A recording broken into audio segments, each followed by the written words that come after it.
Magandang araw sa inyong lahat at welcome sa aking channel. Pagpasok ni Julia sa Batang Quiapo, matutuloy na kaya?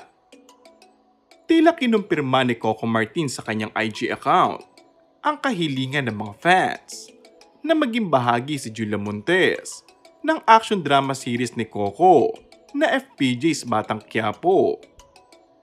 Matapos magpahiwatig si Coco sa napipintong pagpasok ni Julia sa naturang programa bilang isang guest star kasamang isa pa nilang kaibigan. Ayon sa post ng aktor, abangan ng pagpasok ni Doc Herame sa FPJ's Batang Quiapo. Siya ang magiging kasangga ni Tanggol sa pagbunot ng ngipin sa lahat ng kalaban nila at kasama pa ang kanyang kakambal na si Julia Montes.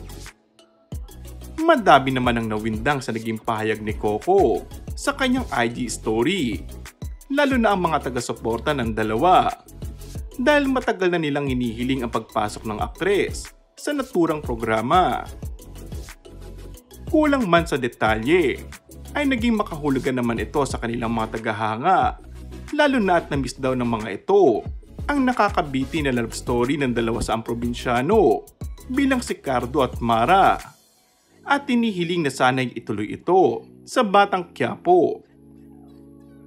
Samantala, sulit naman ang naging bakasyon ni Coco at Julia sa Europa. Dahil hanggang ngayon ay hindi pa nakakauwi ang dalawa sa bansa.